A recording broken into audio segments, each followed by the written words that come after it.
am selfish, I am brave. Page 47. Divergent, written by Veronica Roth, embodies a whole new view on society.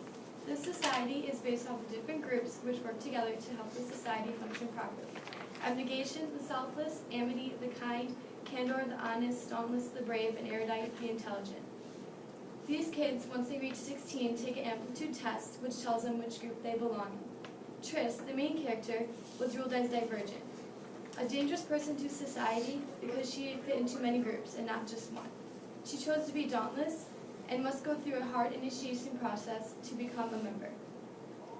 We're going to slide down a steel cable in a black sling from 1,000 feet up. Shauna is the first person to get in the sling. She wriggles forward on her stomach until most of her body is supported by black fabric. He pulls her in the sling to the edge of the building and counts down from 5. Shauna gives a thumbs up and he shoves her forward into nothingness. Lynn gasps as Shauna hurtles toward the ground at a steep incline head first. I push past her to see better. Shauna stays secure in the sling for as long as I can see her, and then she's too far away, just a black speck over Lakeshore Drive. The members whoop and punch their fists and form a line, sometimes shoving another out of the way to get a better place. Somehow, I am the first initiate in line, right in front of Uriah. Only 7 people stand between me and the zip line.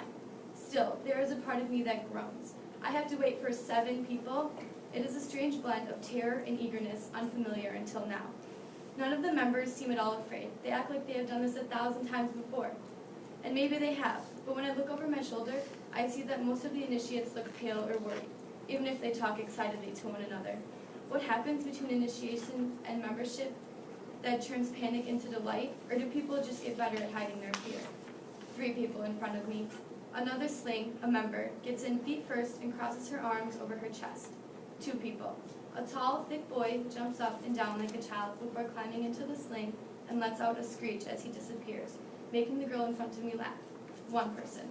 She hops into the sling face first and keeps her hands in front of her. Zeke tightens her straps, and then it's my turn. I shudder as Zeke hangs my sling from the cable. I try to climb in, but I have trouble. My hands are shaking badly. Don't worry, Zeke says, right next to my ear. He takes my arms and helps me get in, face down. I am a fool for doing this, and a fool for enjoying the feeling of my heart slamming against my sternum, and the sweat gathering the lines of my palms. Zeke tugs on the pulley and attaches that it's attached to the steel cable. It holds, which is fortunate, because if it breaks, my death will be swift and certain. He looks down at me and says, "Ready, set, go." Before he can finish the word go, he releases the sling and I forget him. I forget Uriah, and family, and all the things that could malfunction and lead to my death. I hear metal sliding against metal and feel wind so intense it forces tears into my eyes as I hurtle towards the ground. I feel like I am without substance, without weight. The air is so cold and fast it hurts my face. I pick up speed and a shout of exhilaration rises within me, stopped only by the wind that fills my mouth as the second my lips part. Held secure by the straps, I throw my arms out to the side and imagine that I am flying. I punch towards the street, which is cracked and patchy and follows perfectly with the curve of the march. My heart beats so hard it hurts, and I can't scream, I can't breathe, but I also feel everything, every vein and every fiber, every bone and every nerve, all awake and buzzing inside my body as if it's charged with electricity. I am pure adrenaline. The ground grows and bulges beneath me, and I can see the tiny people standing on the pavement below.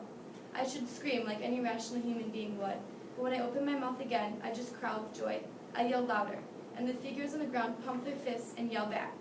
I look down at the ground and the smears beneath me, all gray and white and black, and pavement and steel. Tendrils of wind, soft as hair, wrap around my fingers. I push my arms back. I try to pull my arms to my chest again, but I am not strong enough. The ground grows bigger and bigger. I don't slow down for another minute at least, but sail parallel to the ground. When I slow down, I run my fingers over my hair. The wind has teased it into knots. I hang about 20 feet above the ground, but that weight seems like nothing now.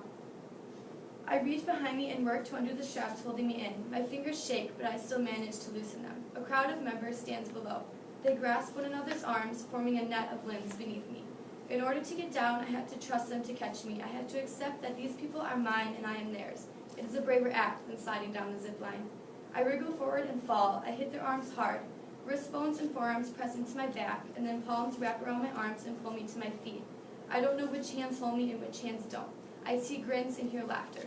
The look as windblown as I feel, the frenzy of adrenaline in their eyes and their hair askew. I know why my father said the Dauntless were a pack of madmen. He couldn't understand the kind of camaraderie that forms only after you've all risked your lives together. I think of climbing the stairs with abnegation, our feet finding the same rhythm, all of us the same. This isn't like that. We are not the same, but we are, somehow, one. Tris wholeheartedly falls in love with the Dauntless culture and allows herself to fall into the arms of her members. Tris need not fear danger, but trust, as shown by the line, it is a braver act than sliding down the zip line. By falling into her members, she realizes that she is a part of them and they are a part of her. Tris shows us that we should not be afraid of danger. We should not be afraid of trust, as we should trust that our friends and family will catch us if we shall fall.